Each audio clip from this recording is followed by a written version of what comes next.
Tonight on Showbiz Prime, 2 soldiers reportedly injured after exchange of gunfire at Faase. We'll bring you the details shortly. Organizations kick against mineral royalties deals, citing lack of transparency and the involvement of politically exposed persons. Also in this bulletin, government has however been justifying the deal it says is in the country's interest. In business, ASAP dismisses claims only a small percentage of Ghana's gold royalties is being monetized, insisting about 95% stake is going out to Agyapa. My name is Aisha Ibrahim. The bulletin comes to you live from our studios in Accra on your digital terrestrial TV, because we are free to air on DSTV channel 421 and GoTV channel 144.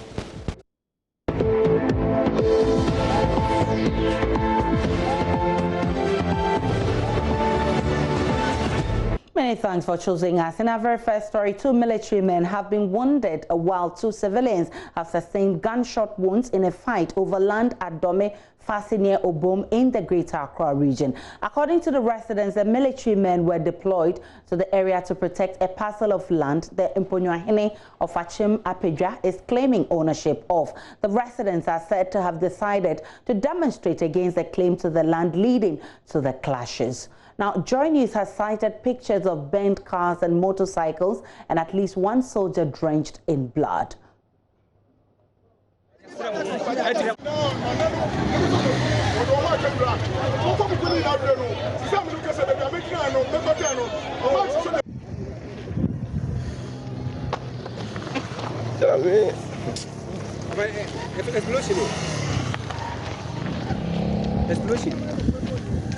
The radiation is a phone.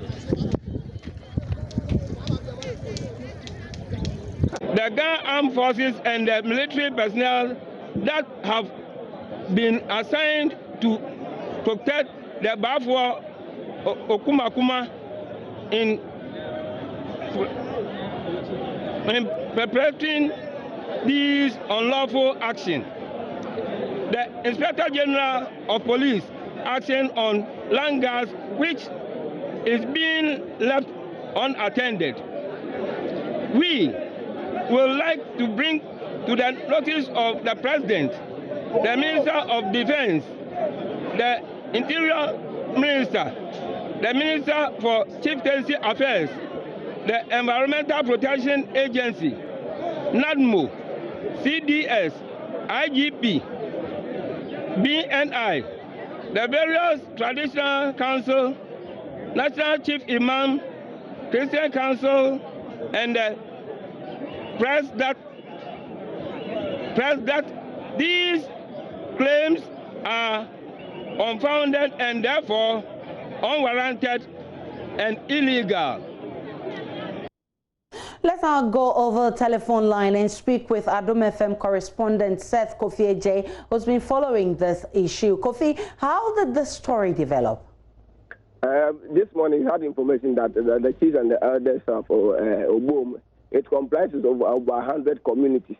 They are organizing a press conference, so we went there to cover the press conference. So after the press conference, the member of parliament for Obom Domiabra constituency, which is Sophia Kroko, came to the scene. So after the press conference, he mobilized some of the opinion leaders and other police personnel to go to the scene where they are doing the grading.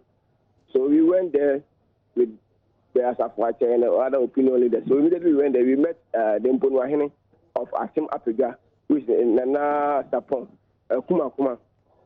So the chief wanted to have a peaceful discussion with the member of parliament and the opinion leaders, because they are claiming that that parcel of land belongs to Ochehen's too, and that's Ochehen.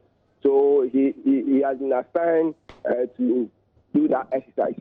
But those areas, there are a lot of land gas activities. So he cannot go and do such exercise without the presence of a security officer. So he came to Accra to mobilize military men. I think officially, the military people came officially. So they were there. They have been there for about 2 weeks now, and they have their tents and they are doing the work. They are doing the grading for about 2 weeks now. So when we went there, and we found out that the youth are coming in their numbers. So they started throwing stones on the excavator, and I said that the machine which they are using to grade the land. So the youth started throwing stones. So some of the military officers, there are about eight military officers were at the scene. So about 3 of them started to talk to them. We have a peaceful discussion with them so that it will not escalate to where. So in the process, we don't know what happens, but some of the guys were also armed when they were coming to when they were coming from their houses to where they are doing the grading. So when they were coming, they are having some weapons. So the military men decided to talk to them, but the people were coming. There are about 500 because it comprises about 10 communities. So the whole community members went to the site. To attack. The chiefs and the military officers. So in the process, the military officers decided to fire warning shots. To spread the crowd, but the crowd also decided to fight them. So in the process, we left the scene. So after the fight, when we went there, we found out that 4 brand new cars belong to Mponuahene of Agyapa Royalities, which is has been burnt to ashes, including a motorbike and a generator, which they have been using. The military officers have been using to take care of them, and everything at the site has been set ablaze. And 2 military officers, I think one from 64 Infantry and another one from the CD's office. So these 2 of them were wounded. We found out that there was a cutlass wound on their head, and I took them. They wanted to set them ablaze because majority of them were holding a petrol with matches in their hand, trying to set the 2 military officers ablaze. So we went there, and I talked to them so that they should handle them. They should hand over them. So I put them in my car, and for about 30 minutes. So I was calling police officers to come and rescue them, to come and take them. But in the process, they came to me and said that if I don't release them, they'll burn my car too. So I don't have any option to release the military men to them. Are the military men still there? At least at the time you were leaving, were they still there? They have been W. Asamoah, who is in charge of Gaston. Gaston's municipal assembly came there and rescued them. They have been sent to Amasaman Government Hospital for treatment. But currently, over 200 military men have been deployed to the town. As I'm speaking to you now, the whole town has turned to ghost town because a lot of military men, they came with helicopter. The helicopter have come for the 3rd time now, and about 200 military men are in the town now. Trying to find the perpetrators who attacked the military officers. So have any arrests been made yet? Do we know? They have made an arrest. I can say that they have arrested about 50 residents from 50 residents from that town, because it comprises about 100 towns. About 100 towns. So now the military men are basing on the Faase, where the incident happened, but they have arrested about 50 people. Well, Seth Ajay is Adom FM's correspondent, bringing us updates of that clash between land guards and some military men who will be following and monitoring the situation, also bring you every minute of that incident, how it unfolds. But residents had accused the security personnel of being imposters. One of them, however, denies this. Work is that you give warning shot. When they stop, then the leader and our leader will sit down and talk. But this one didn't happen like that. They came to us, come and attack us, say that we came here voluntarily. We didn't come here by assignment. We are not soldiers. Master, as I'm telling you, I'm a soldier. I'm a soldier. I can show you my ID card. Your name and your command. I'm Master Ado Clement. I'm in headquarters. Anything more? Because I'm not doing criminal work. What I'm doing is illegal work. So you can send me to wherever you want to send me, you can send me. My major concern is that the people didn't ask anything. The leader didn't ask a person to find out, what am I doing? Am I a criminal or what? I came here by my own. They didn't ask. What they do is that they just keep on beating me. Meanwhile, the leader came there and we informed him that we are not criminals. We didn't come there illegal. So if you have anything, exercise patient, lead us to the chief or wherever you lead us, then you continue. But they met us on the way and started beating us. Me, as you are beating me, I've not done anything wrong. So where is the chief? Where the Bonahini was there. He was there with the chief at the town. No, I mean right now, where is he? What I'm saying is that the moment you see the mob coming, he ran away. He and the other man there, what is the name? Jassy.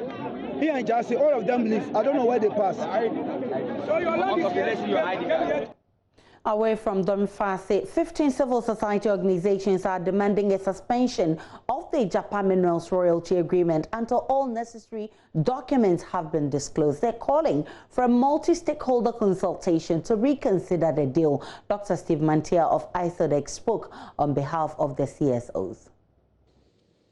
We take this opportunity to call on His Excellency Nana Addo Dankwa Akufo-Addo to 1.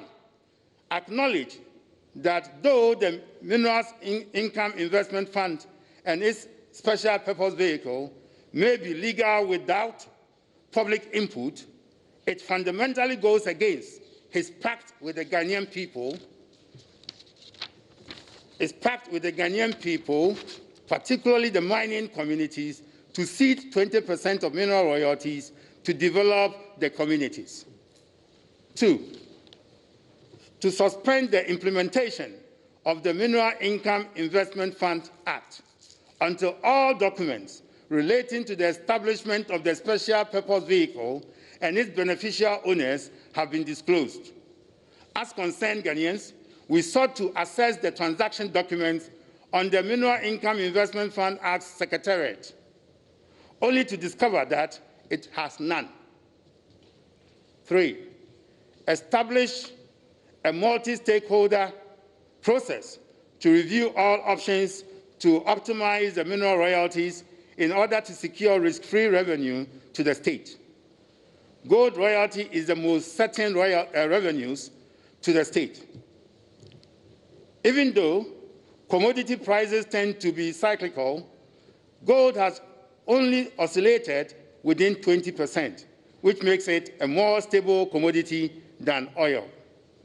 And with oil losing demand growth to alternative fuels, gold is expected to continue to exhibit some stability as a source of revenue. 4. To recognize that by its current approach to the implementation of the Mineral Income Investment Fund Act, government may appear to be encouraging citizens to transact business in tax havens. Ours is a struggle against the elite capture of resources that commonly belong to all Ghanaians. And we call on every one of us, regardless of our political persuasion, to join hands in safeguarding the national interest.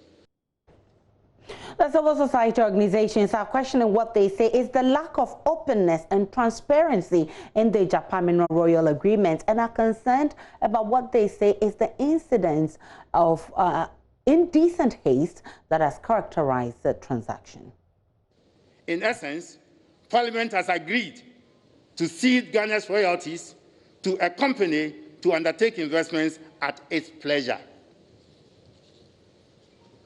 We take this opportunity to also draw the attention of the government to its own 2016 manifesto commitment in respect of the mineral sector.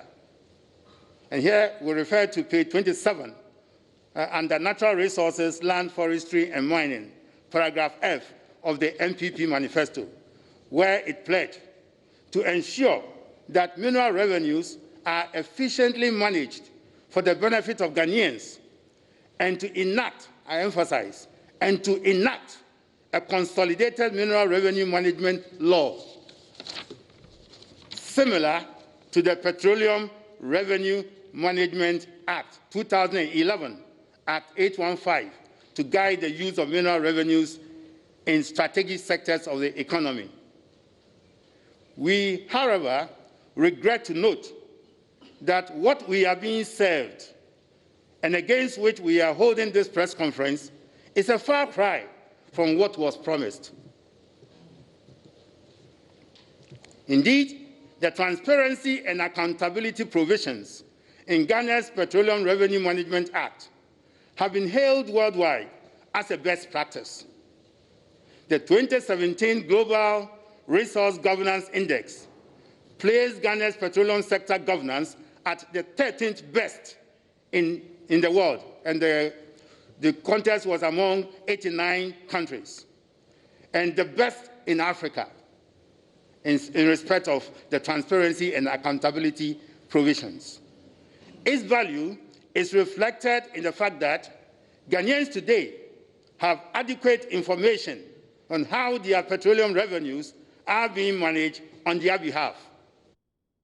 Issues of poor spending decisions or monies that cannot be accounted for under current and previous governments are all matters of public knowledge.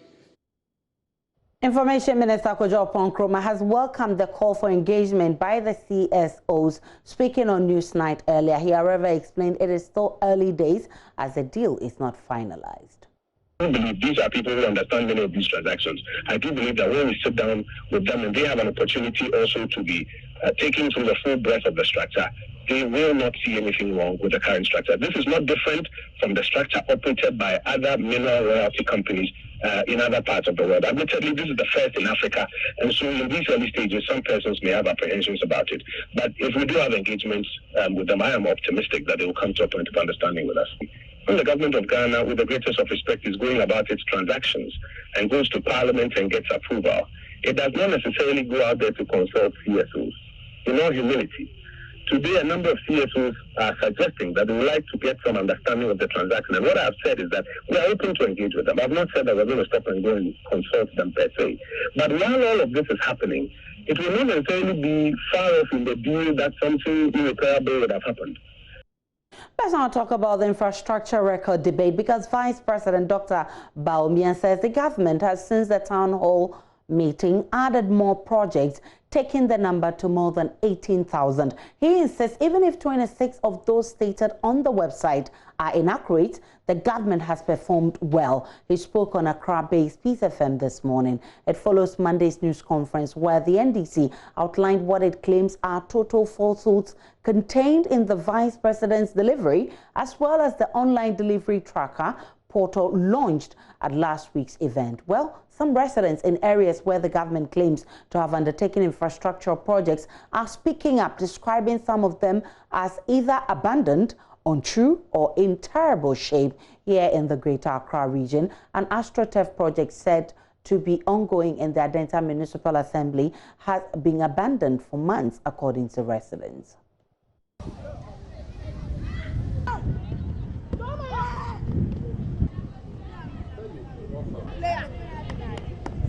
It was a source of excitement and hope for the people of Adenta Old Village about 8 months ago when the MP and chiefs of the area gathered here to cut sword for the construction of an AstroTurf in the area.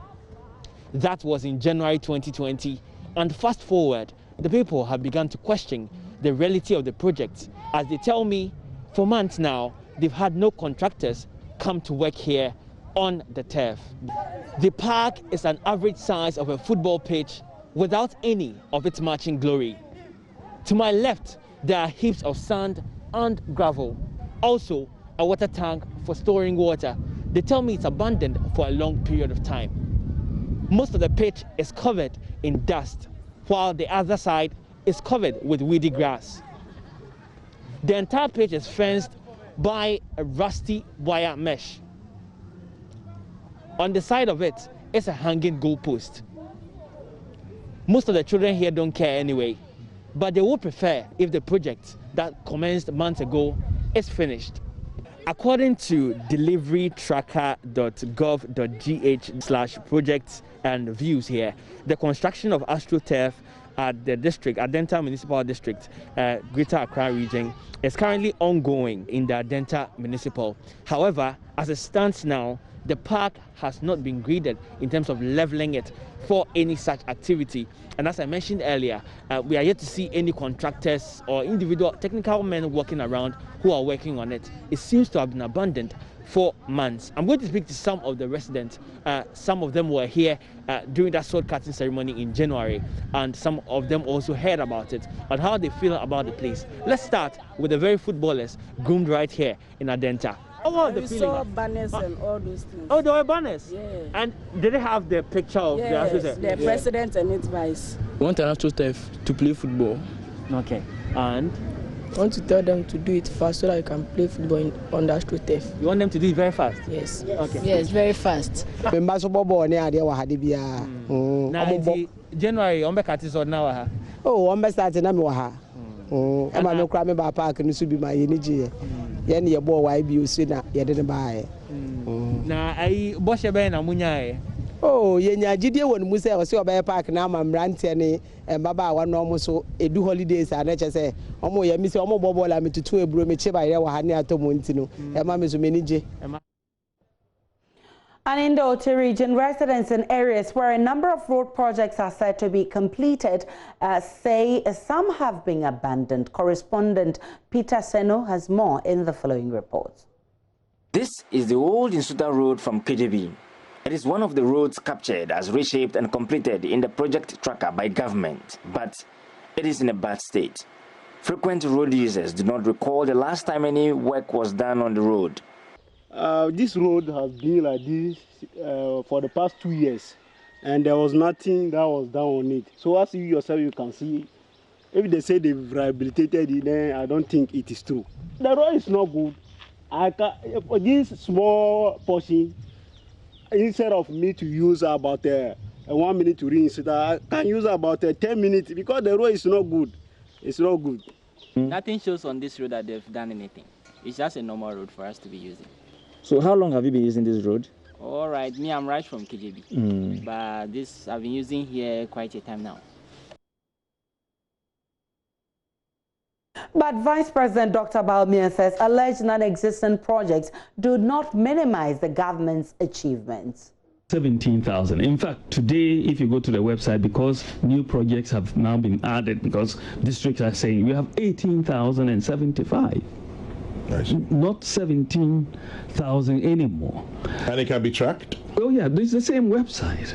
It's the same website, 18,075. But if that is the case, right, and you say 26 have problems, and we are going to interrogate that 26, that means you are saying that 99.9% of what you have done is correct. If you can only find 26 that are not correct, right? If those stand to scrutiny, 99.9%. Now that is massive.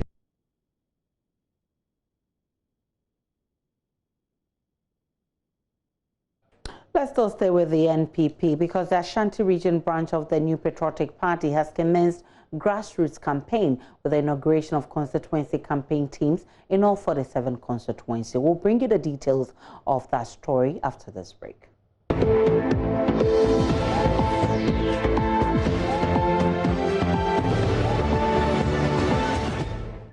Good evening, everyone. I am Sandra Esenamap and I'm here for business. National Campaign Coordinator of ISODEC, Stephen Mantiao, is predicting effort by government to raise about $1 billion on the Ghana and London stock exchanges will not be successful. He says the controversy that has characterized the Agyapa Mineral Royalty Agreement will make it difficult for the firm to raise the money in its planned initial public offer at the end of the year. The first phase of this whole venture was the provisioning of the legislative backing to, on the back of our mineral royalties, raise international finance for our development activities. So the law was passed. The current phase in which we are is the implementation phase. And you find that there's a lot of concerns being raised by citizens and interest holders. And we are on the back of this, trying to go to the market to raise funds. Look, investors are always sensitive to the environment surrounding whoever is coming to raise funds. And given the public outcry, it won't be good for us to go and seek to raise funds. So we may not be able to raise the targeted 1 billion if we go around. Possible. because investment doesn't like noise. Okay, capital doesn't like controversy. So capital will always shy away from controversy. So what we are telling government is, let's slow down. Okay, we have a legislation in place. We are in the implementation phase. Let's have more transparency, more consensus building around the approach before we go forward with the implementation. Meanwhile, Director of the African Center for Energy Policy, Ben Boache, says the Agyapa Minerals Royalty Agreement gives out 95% of the country's gold mineral royalties. This is contrary to claims that the deal takes up only part of the country's gold royalties. I have heard an argument, and government consistently keep making this argument, that, oh, it is only a number of concessions that are being given to Agyapa to manage. But check the numbers. The concessions that have been attached to this agreement constitutes 95% of the royalties that accumulate to the state. So what argument are we having here? If 95% of the royalties are attached to this agreement, can we make any case to say that others are not part of this whole transaction? So it's an important conversation to have on why this kind of structure and why are we signing off all our royalties for this process. So clearly the Agyapa deal is generating a lot of controversy and public reactions. Former finance minister and tax expert Setsekpe has also been speaking. He says the cost to the nation compared to paying tax is higher. That from the, again, information that is coming out, which government is here to validate or to confirm, that which appears to be authentic because of the silence. When it comes to the fund managers, Ghana's ownership is 51%. It's not 100% as we are being, told in the case of the domiciled, companies. 49%. How do you come by that information? I say that is the information that is out. Yeah, but government has come out to say that is not the case. They say the fund managers. I mean, yes. No, we're not talking. We're talking about the Minerals Development Fund. We're talking about MIF itself, which are 100% government owned. That's what government has clarified. I'm not aware that they have come to clarify that the fund managers, as in Agyapa. No, the fund managers, okay, who are going to support, Agyapa in the transactions, okay, have, a 49% interest. I think it's important again. They have 49% interest in Agyapa. Is that what you? No, in any transaction that is done. Right. That's what fund managers do. So the point is that government has 51, so the beneficial owners for that 49. As I said, this is documents that are out, and I'm just flagging it as important. Therefore, to come to Parliament, with this information, so that I can put, these things to rest. So these are, other wrinkles, to this whole transaction. So, in effect, what you want is more information concerning the whole agreement. It is a law. It's not as if under our constitution. So it is not as if government is engaged in wrongdoing, but what you want is more information. Law. Remember our previous argument? I'm saying that is a law. That is not like the tax evasion avoidance, where evasion is the law. I mean, it is a law that you disclose on Article 1815, all information relating to the transaction. Exactly. And I say that's what we do with our bonds. And remember that we floated our first bonds. And that will be all for business for now. But I'm certainly back after 8 p.m. with more business news updates for you. But after the break, we do have sports news.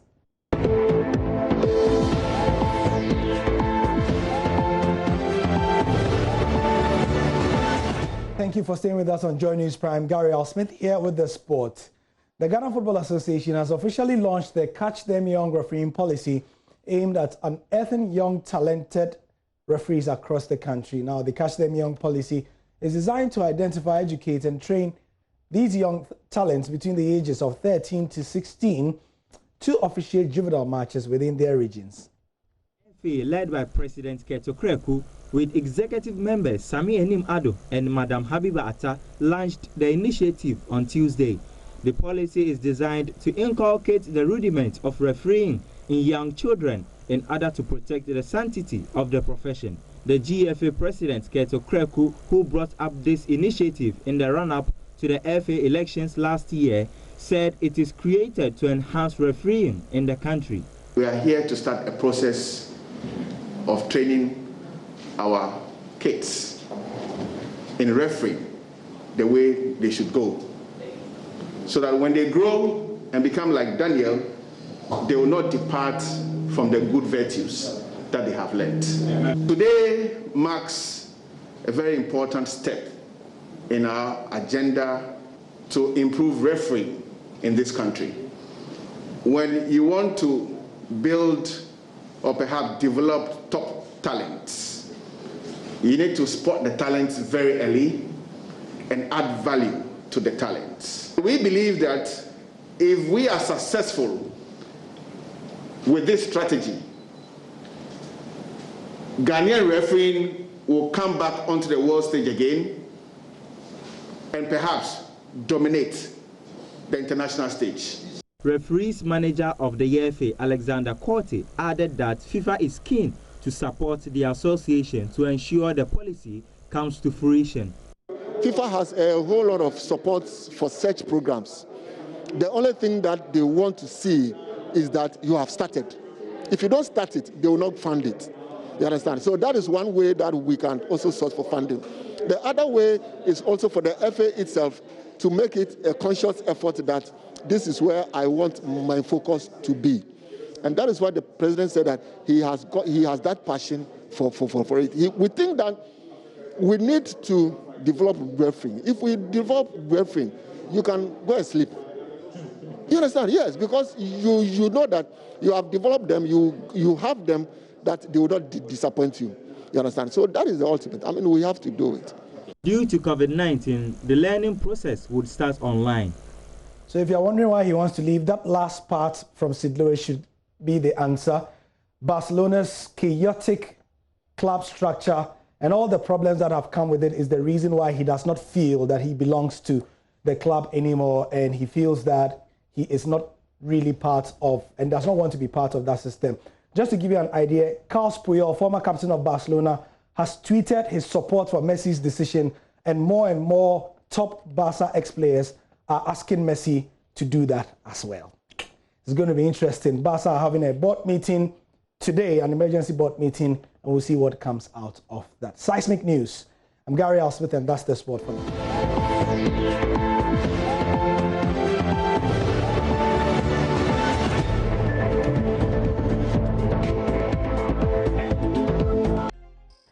And it's time now for Showbiz. Becky is here with the very latest. Hi, Becky. What's in Showbiz? Miss Bell and all the issues are coming up. Has she been arrested? No, according to the lawyer, she hasn't been arrested. She was just invited to the police headquarters to be interrogated. So we spoke to Miss Bell's lawyer. He's called James, and he's been explaining things to us here on Joy News.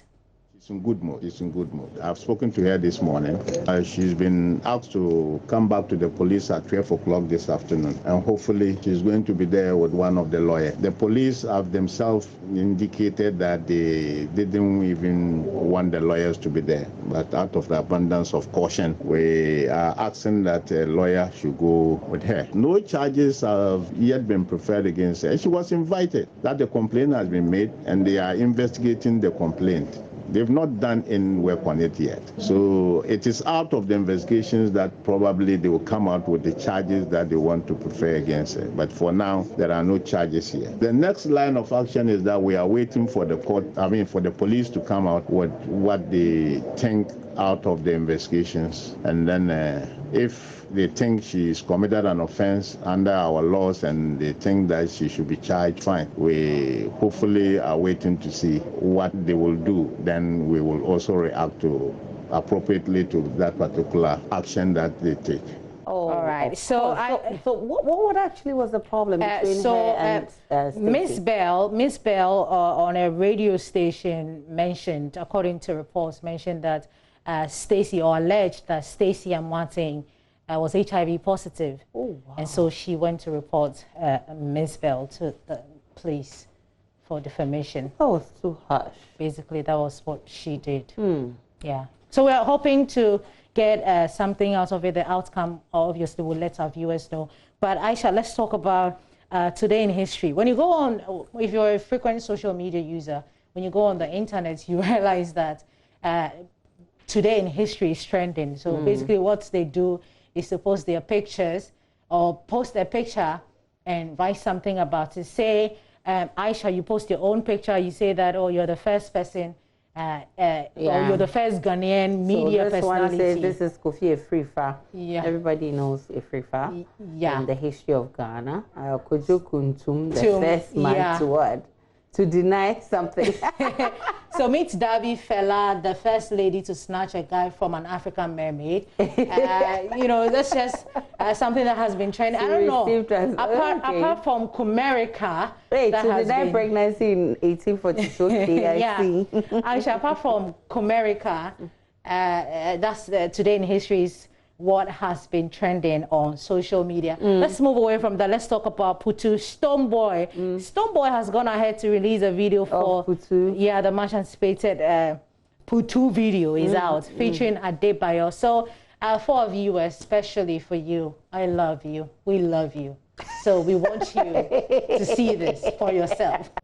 Welcome back to Joy News Prime. And so on your election headquarters, the NDC in Asawase has handed over to the police a 36-year-old man accused of collecting voter ID cards of some residents of Asokore Mampong and its environs. Over 300 voter ID cards and duplicate cards found in his possession have also been handed over to the Asokore Mampong police. The NDC's regional chairman says it's a ploy to get some voters within the NDC stronghold disenfranchised. This morning, my executive from Asawase called me that they've arrested a guy in which he's collecting the voter ID cards. So I told them that they should bring him to the police station. I'm coming myself. But since the EC told us that they are going to delete some foreigners and minors from the register, I took it upon myself that all my Zongo communities, I put some agents, some guys there that they should be vigilant, because when they're going to remove foreigners and minors, maybe some minors from the register, the names are from Zongos and the Botarians. So I was working on that area that they should be very vigilant, so that if they see somebody doing something that is above the law or taking ID cards from people, because I know that it's going to happen.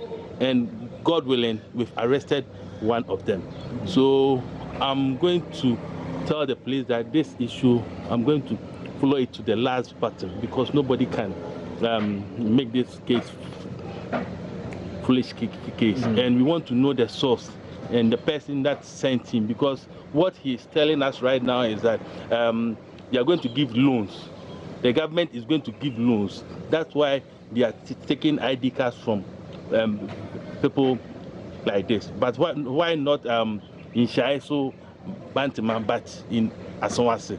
So this issue, we are going to take it to the highest level.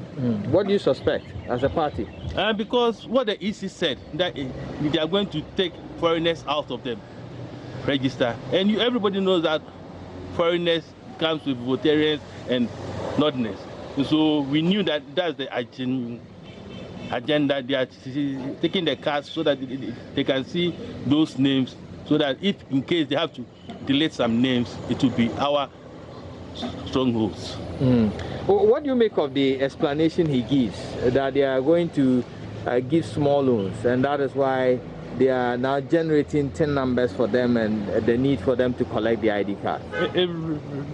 That's what, because if my mind send me clear, if you are going to give somebody loan, you have to create an office so that they can pass through the right process. But you don't send agents going around people's houses to collect their 10 numbers. And if that grab, you have to take the person's ID card, take the number, and give it back to the fellow. But why keeping about 400, 500 cards? Because I can send danger, and they are trying to do something that we are not aware. But I want to tell them that we are ahead of them. We know whatever they want to do, and I'm working with my agents, my party people.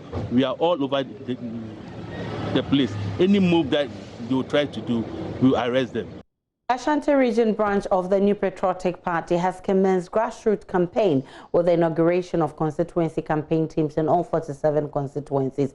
This follows a regional campaign launched last Wednesday by the General Secretary of the party in Kumasi. Ashanti Region First Vice Chairman Kwabena Century has been charging the campaign teams to consolidate the electoral fortunes of the party on December 7. Abdulatif Awal was there and his report read to you.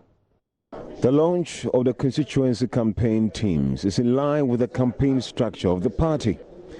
The constituency campaign team comprises all constituency executives, members of parliament and parliamentary candidates, MMDCEs, council of elders, former MPs and executives. Regional First Vice Chairman of the party, Kwabena Century, inaugurated campaign teams at Jakobu in the Amanse Central District, Obuasi West, Obuasi East, and Akrofrum constituencies. He charged them to work hard towards consolidating the electoral fortunes of the party come December. Adding campaigning should be done with COVID-19 protocols in mind. As a big family, the elephant family, there's no way we're not going to have any issue. The issue must definitely come. So, who are the creators of the issue? Some of the supporters, belongs to the losing candidates. Other belongs to the sitting MPs or the current parliamentary candidates. All the losing candidates and the parliamentary candidates, the constituency chairman, the district chief executives, and a whole lot of them more are part of the campaign team. As we inaugurated about 40 to 46 people, including individuals who are sympathized to the elephant family. They are all being on board. So there will be no issue. The issue, if there's an issue between the MP, the constituency chairman, or the DCE, we are all on board at the same table. So it can be easily to resolve. Parliamentary candidates for Krofum constituency Alex Blackson says the campaign is targeting at least 80% of total votes in the constituency in both presidential and parliamentary elections. We've mounted so many strategies. One, we'll be going house to house to make sure we motivate the youth, which is our strong pillar in this constituency. So we are going to make sure we go house to house, make sure the youth will work together, bring everybody together so that we can give Nanado Dankwa Akufo-Addo 80% of the total votes in Akufo constituency, and also to the parliamentary candidate, and that is me, Alex Blankson, to be the member of parliament for Akufo. Abdul Latif Awal for Joy News. Flag bearer for All People's Party, Hassan Ayariga, has vowed to spend his first evening, if elected as president, in jail. Mr. Ayariga believes this will send the strongest signal that any member of his future government will not be spared from being jailed if they were to engage in corruption. Mr. Ayariga was confident of a landslide victory in the December polls, was speaking exclusively to Joy News on the sidelines of the party's second National Delegates Conference. If I want to be sincere with you, and Ghanaians believe that we should stop recycling NDC and MPP, and Ghanaians are yearning for a change and want a change, and I, Hassan Ayariga, is to be endorsed, I will get 77%. But in reality, what do you think with the situation? I just told you the situation. In reality, if everybody says that they want to waste their votes, and simultaneously they are wasting their vote on Hassan Ayariga with the belief that he will not win, what do you think I'm going to get?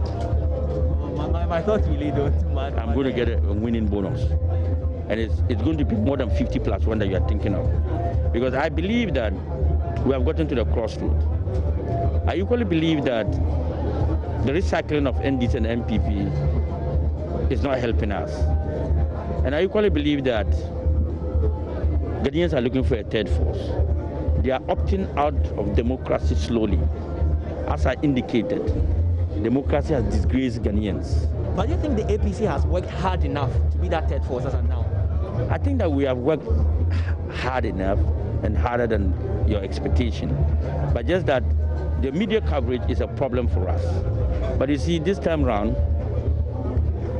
the best kind of campaign is the grassroots campaign, where people at the grassroots matter and are yearning for a change and wanting to see political parties, their policies on how to change their lives. It might not be the kind of policy that you are looking for, but it's a policy that varies from one community to another. One cannot have a general policy that will benefit all, because every community has its own problems and challenges. And last one, because we are pressed for time. Do you think corruption is something that can be defeated in Ghana? Under Hassan Ayariga, easily. When you put strong institutions, corruption has no way. When you are committed to fighting corruption, everybody will be scared. The first thing I want to assure you, that when I become president, the first day I'm going to sleep in the prison. I'm going to sleep in the cells. Interesting. The first day I become president, that very night I will not sleep in my house. I'm going to go to the police station and ask them to open the door. I want to sleep in there. Because? Because that is going to be the signal that if the president himself can sleep in the cells, whoever is corrupt, no favor, no fear, you sleep there.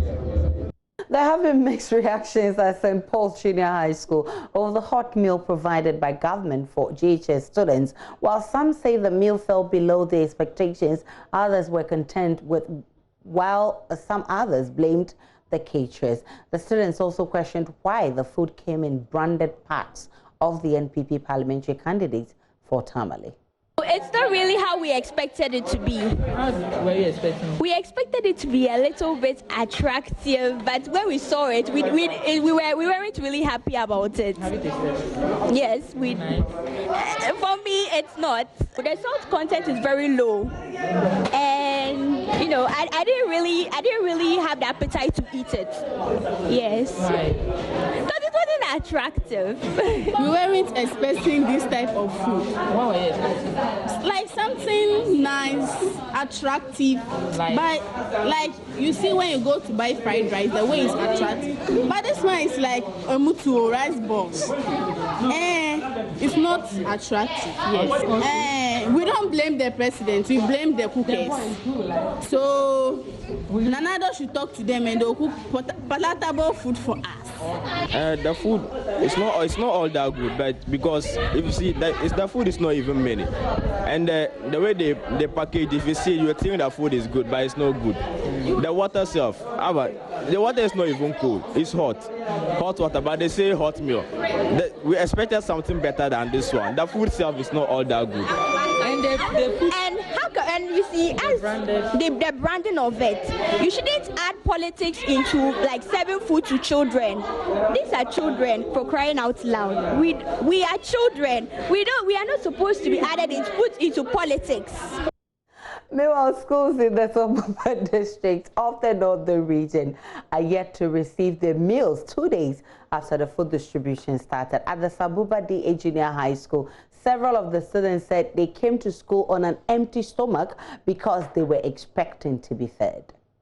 We receive it, and I would like to appeal to the leaders that they should try and help us. Because since yesterday till now, as we came to school, we didn't eat. But they said they were going to prepare a hot meal for us. We didn't eat anything when we came. Let's try and let us get it. What I have to tell them is they should try and give us the food because we'll be suffering. If I go to school sometimes, some of our parents are very poor, and some of us are also orphans. So if I go to school, we don't have money to buy anything. When we heard the president will be giving us some, we were very happy, but by the end we were disappointed. And what I have to tell the leader is they should try and let us get the food. The headmaster of the school appealed to the authorities to make the meals available.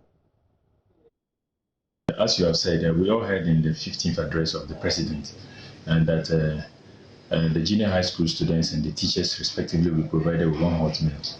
But as of today, the 25th of August, we have not seen any show yet. These are around 12:15, and we'll also be closing at 1 o'clock. But as I speak now, we have not seen anything, but we are expecting that we would have gotten something as of now for both the students and then the people, most especially the students. Yeah, basically we can only appeal to those in authority most especially those in the suburban area, because we have realized that some of our colleagues elsewhere in the regional capital and other parts of the regions like Upper East and Upper West, but we are in the northern region, so we can speak about Tamale Metro. Some of them are benefited. So we are appealing to authorities in Saboba to try as much as they can to make sure that these students especially get this means so that it will enhance our work in the school. Away from Saboba, as the debate on whether or not to legalize commercial motor transport businesses rages, the riders themselves, against the data of thousands of fatalities annually, are welcoming a promise by the flag bearer of the NDC to legalize the trade. Joy News' Manuel Quanteng has been out and about speaking to them. We'll bring you his interactions with them shortly. But before then, here's a report filed by Matilda Gavi in 2019 on how the Okada business in Rwanda is done. This is the city center of Kigali. This is the central business district. It's a very busy place where taxi moto appears to be the easiest and affordable means of transport within the city center and some communities around. Cedric has arrived from Ruyenzi town center to Kigali, Rwanda's capital. The ride from Ruyenzi in the southern part of Rwanda to Kigali is part of Cedric's daily routine. Kigali is the busiest destination for taxi motos in Rwanda, but you can't just buy a motorcycle and start a commercial business. It is orderly and properly regulated. You buy a motor, then you come to the cooperative. Which cooperative? There is so many cooperatives here. Yeah, so you are registered after. But the first, you should have driving license, right? License, yeah, okay. Driving license. So if I don't have license, I can't ride? You can't ride. Really? It's forbidden. Yeah. It's forbidden? Yeah. Elias has been in the business for 8 years. He tells me how disciplined the riders here are. The government asks you to have a license permit. After getting a license, you go in an association like cooperative, and then you go to ask the insurance. After getting insurance. So you need insurance? No, I have it. Everybody has insurance? Yes. If I don't have insurance, I can't ride moto? No, the law is against you if you don't have insurance. Wow. You have insurance for life, even insurance for the motor. Yeah. I see. And then you start to work. To work? Yeah. So how is it? Can I just... Taxi motos are the most convenient and affordable means to get through the city of Kigali. Kigali city accounts for over 60% of motorcyclists in the country, with the number of registered operators under the Rwandan Federation of Taxi Moto Riders totaling around 35,000. Rongugu Gendemore is the acting city engineer of Kigali. Taxi moto here are, are combined into cooperatives. These are cooperatives that are formed to make sure that nobody's working as an individual. Everyone has to be registered in a certain cooperative. The cooperative have got leaders, and these leaders are the ones that we work together to make sure that all the discipline is, of course, respected. So we make sure that all the rules that we have set up, all the regulations that they have to follow are all respected by enforcement. We have to enforce. Of course, you set up the rules, you set up your goals, you set up whatever you want to be established, but if you don't enforce, then people will not respect it. So we make sure that we have the enforcement part that is working very strategically. Okay. Also, I realized that for people within the cooperative, you can't move from one jurisdiction to the other. How do you ensure that? How are they able to tell that this taxi moto is coming from Ruhango and the taxi moto can't work in Kigali? I'm wondering how you do that. Here you have to have documents. You have to have documents on which cooperative do you work to. which cooperative do you belong to. So whenever we want to verify that a taxi motor driver is working in a certain district, not in the city of Kigali, we have to make sure that on a daily basis we ask for the documents that they have, so that I can make sure that this one is working from the city of Kigali or is working outside the city of Kigali. Among the taxi motor drivers themselves have leaders, and they are the ones that could be able to say that this one we don't recognize him, so they report it and then the case be taken to. Okada is a thriving business in Ghana, but many of the users lack discipline and regard for road traffic regulations. In fact, the trade is illegal in Ghana, but of course, there are still dozens of riders using their private motorbikes for commercial purposes. And the trend has been blamed on lax implementation of the law by city authorities. There are certainly many lessons to be drawn from the Rwandan experience. For Joy News, Matilda Vamaga, Kigali, Rwanda. Now let's hear the Okada riders here who want a liberalization of their business. President Asama Okano, because what they conjure so, one papa, eti conjure so, Mimi say, ye diominium call parliament, ye demonstration call parliament, Mimi count, me no me go forward. E call ya, ye dear su come on, say, ye person mun legalize ye duma, e bia umbati a tax free and sema, fine. Ya koka no, say okay. Umate yanko na umba maya mwa basi nde ena obasi osi free so ena osi oba obeye eno no okano mpacho nga kakra because okara na no anya obia ena feel say oye okara duru ba bia nema bi na otimi hu say obi wuram okara na jimam na odi moto say odi fa obi na onye kakra eto no bottom nti meti say your former president John Ramani Mahama say obelig da say okara me depa because of this Okada on, yes, Oba, Asama Babanene, because you have some binu, I me say me on color 5. Ah, me, you might be a do away na mediation, me first one, our year SS to see our university first year because of Okada. And now Okada, and I'm here, Manya half flood crowd, Marcy dime back one sister, many me year in war. Sika Okada and Musa. Oh, say. Juma Bia and I'm sending over no. Because Misebi from the beginning, Misebi 20 Ghana every day for 1 year. Wow. See a day obey Juma Utuminya saying. A Mike me by Juma Nanya Kupong Duma, Mituminya 70, 100 a day. If you are not careful, you can work at the end of the day, you do cause 90 job. Because if you work a day and police catch you 3 times and take you if you work a day and police catch you 3 times, despite the fact that you work that day, you not get 50 Ghana and they catch you 3 times. Whether you like it or not, if a police catch your motor, you have to do something before you can go. So that's why I see to it that the business, it seems that we don't have any support. Because we don't have any support, we see to it that they don't value us as human beings in Ghana here. We are also voting. So that is why I just make a point like if they will not legalize it, then they should do something to it.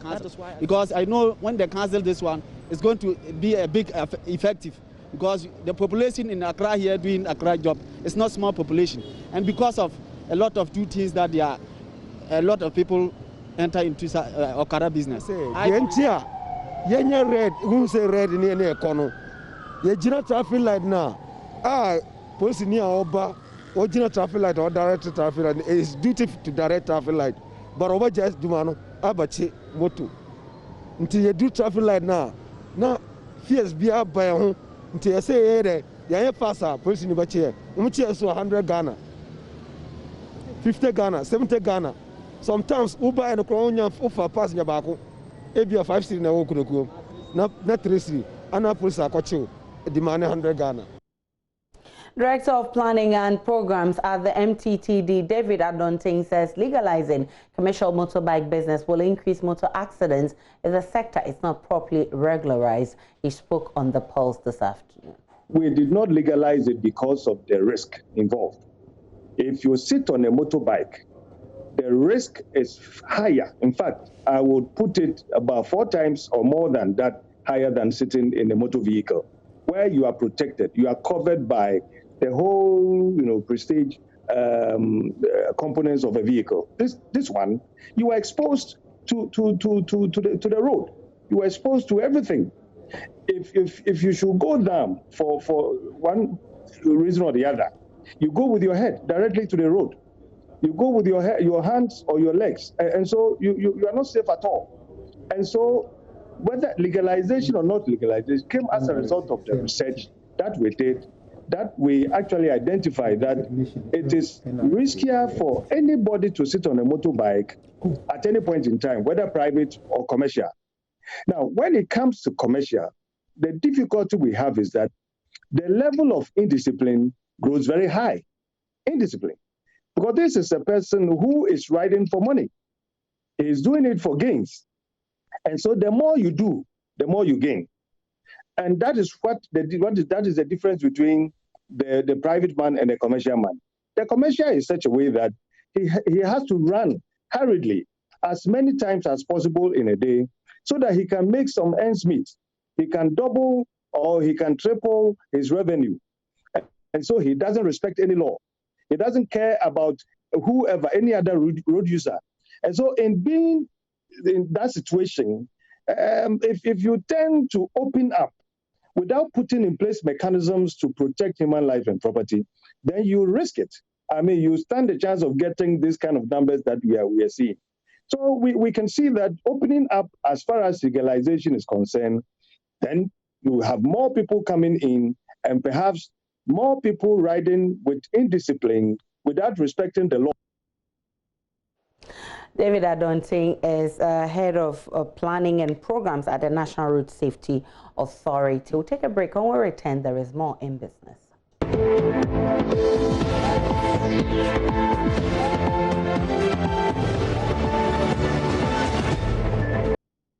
Hello again, time now to bring you more business news. President Akufo-Addo has pledged support to make Ghana's stock exchange a key player in West Africa. The president made a commitment when he paid a working visit to the Ghana Stock Exchange as part of a familiarization tour of some financial regulatory institutions.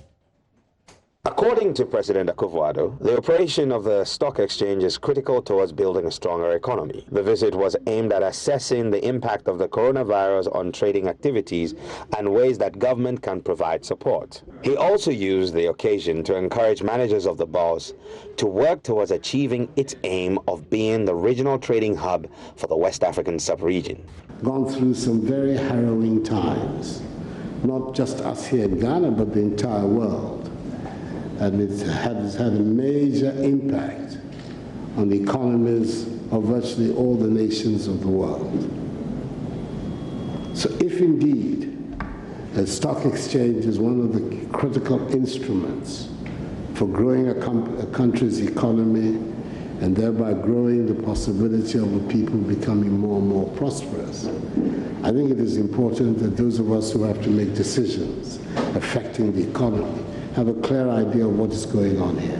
And that's the main reason why I came, to find out the impact of the COVID-19 pandemic on your activities, where you are in terms of growing the exchange, and what obviously government on its part can do to assist the process of getting Ghana a really strong stock exchange. Meanwhile, the president has also promised to build an ultra-modern office facility for the exchange if he retains power in the next election.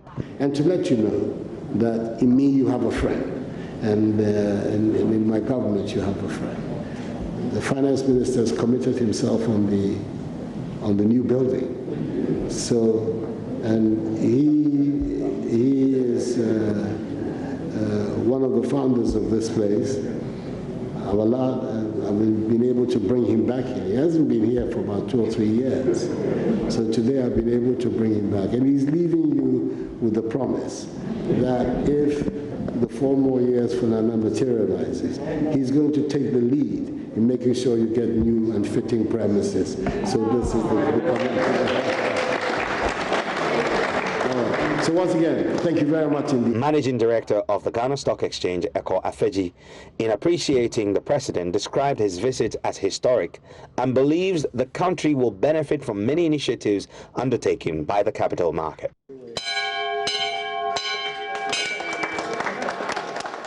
Away from that, the country could risk prolonging its economic recovery process from the COVID-19 pandemic if checks are not put in place to halt overspending on election-related programs. This is a warning from economist and head of financial advisory at Deloitte, Yaulate. According to him, though the government can spend within the projected fiscal deficit target of 11.4% of GDP this year, if further overspending will push the economy into difficult times.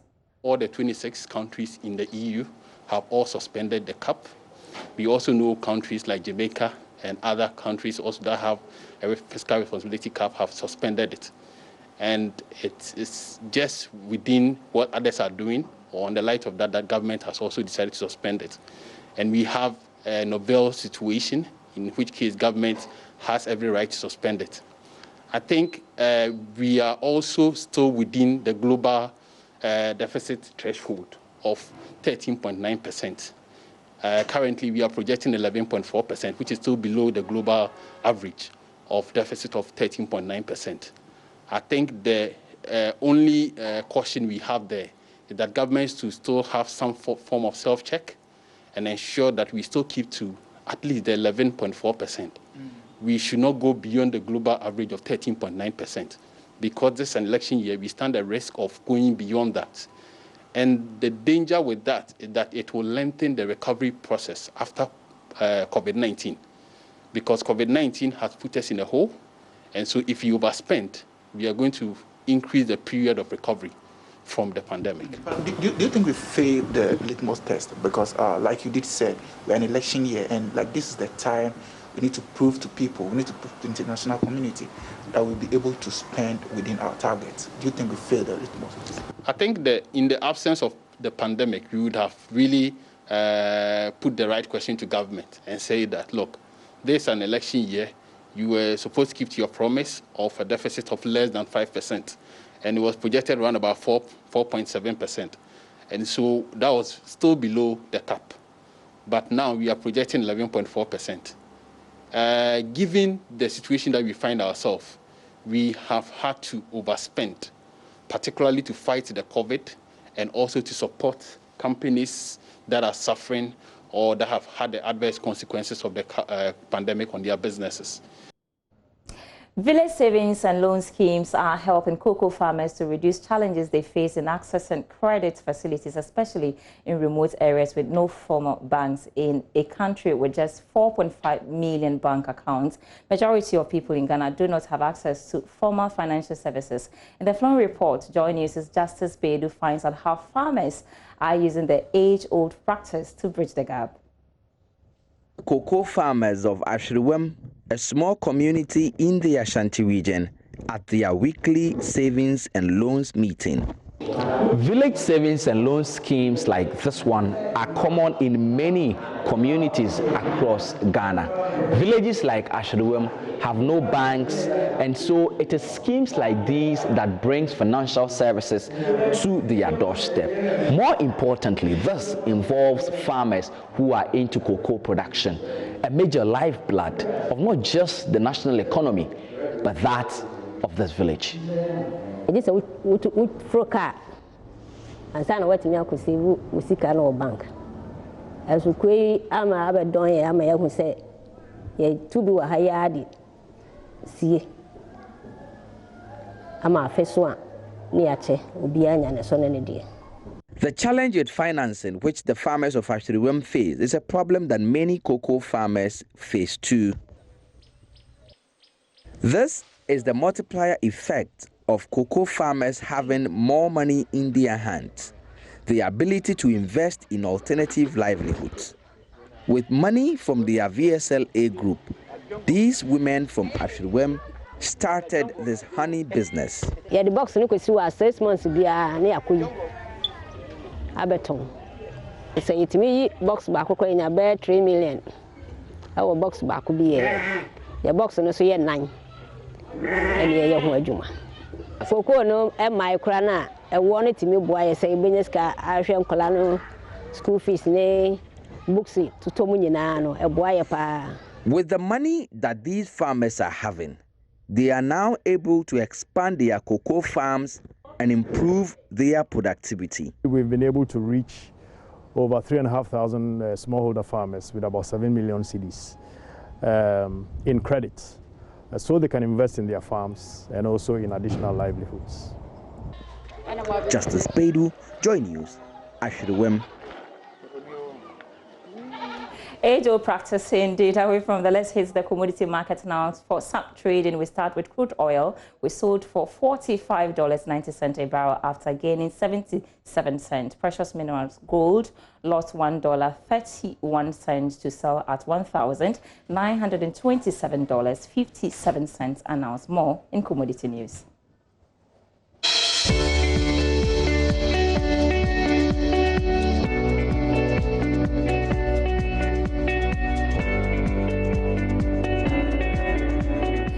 For business tonight, but you can log on to myjoyonline.com/business for more news updates. And if you missed any of our headline stories today, you can always catch it with me, Quick Base with Sandra, on Facebook at Sandra Esenam, and then on Twitter it's at Sandra Esenam1. Thanks so much for watching. I am Sandra Esenam Apenu. Have a great evening.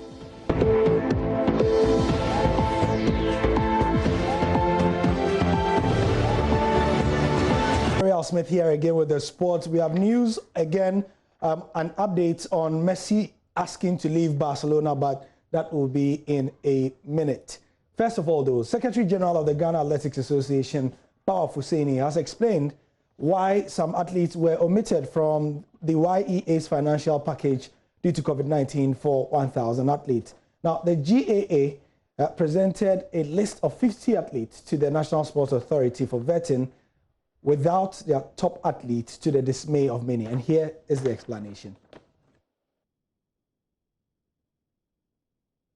The National Youth Employment Agency will spend 3 million Ghana cedis on a module to financially support 1,000 Ghanaian athletes for 6 months in the wake of the COVID-19 pandemic. Athletes will receive 500 Ghana cedis monthly, but top sprinters Edwin Gadai and Grace Obo will receive no support from the YEA. Secretary General of the Ghana Athletics Association, Bawumia, has been explaining why. Grace Obo and Gadai, I have to mention their name. Grace Obo and Gadai were already having GNPC support, so there was no way we could have added them to the list. But their manager or the organizer, Rex Broby, was everywhere saying as if we didn't like them or we were just trying to play wicked on them. So finally, we have to ask him, why was he saying that? Did he know that they were earning or they were getting some kind of sponsorship? He came back and said yes. So we told him that now you have to go back to the same platform that you were accusing us for not adding their list. Meanwhile, you knew very well that they are on one kind of sponsorship from GNPC, and all those that are having one sponsorship or the other were excluded. So going to the platform to accuse us was unfounded and was unfortunate. Bawumia also revealed the Ghana Athletics Association has no issue with Edwin Gadai and Grace Obo. Nobody hate anybody. We didn't bring the criteria. The criteria was sent to us, and we go by the criteria. If I had my chance, I would have added every athlete in Ghana, because that would help us. But we don't have that. We could not even gotten that. Because athletics is not the only federation we have in this country, and not every athlete can benefit. Yes. Definitely, there have to be a criteria by which which athlete will benefit. So we expect him to at least say that he was sorry or he was. Now let's look at what is trending in Ghana. The top 4 trends. Number 1, Messi, and this is Ghana. 2, breaking news. 3, Bartomeu, who is the president of Barcelona, and 4, Koeman, who is the coach of Barcelona. So these are the top 4 trends in Ghana. Still on athletics and on Bawumia, he reckons that the rippling effect of COVID on corporate institutions would have dire consequences post the virus. Government of Ghana suspended all sporting events following the outbreak of COVID-19 in March in the country. Despite easing restrictions gradually for non-contact sports, organizing sporting events remains banned indefinitely. General Secretary of the Ghana Athletics Association, Bawumia, is optimistic that the government will soon grant sports the green light to resume competitive activities. From what I hear and from what I see around, I will not be surprised if His Excellency the President lifts the ban on sports. If you look at the world, sports is gradually emerging back. Competition have started. Triathlon is going on, football is going on, athletics is going on, basketball is going on, and some volleyball or handball also coming on next week. So gradually the world is coming back, the sporting world is coming back, I should say, and Ghana cannot be left out. So maybe they are just observing certain few things. If they are okay, they are to safe in Ghana for us to do sports, they will definitely come back, and I'm hoping sooner than later that decision will come so that we'll go back to sports and Ghanaians will have their sports to enjoy with, because Ghana loves sports. Ghana loves sports. The Athletics Association has struggled to secure sponsorship due to COVID. Bawumia anticipates that the current financial distress on corporate institutions will have a rippling effect on sports post-COVID-19. Yeah, it affected everything, training, competition, administration, everything. Now that the athletes have been allowed to train, they are training, their coaches are training, but that's the only thing that we can do. We are always waiting that when the ban is lifted, as I earlier indicated, when the ban is lifted, then we have to pick up the pieces. It will not be easy. I can tell you that post-COVID sports will be much harder than before COVID, because you need to have all these protocols. You have the PPEs, you have the testing, you need to take care of people, you take care of competitors, you need to take care of coaches. Right, quite the eventful day, isn't it, in sport? Head over to myjoyonline.com where we have all the stories plus more on the local front, and also our Instagram, that's at JoySportsGH, Joy Sports on Facebook and JoySportsGH on Twitter. Gary L. Smith here. Thank you for your time.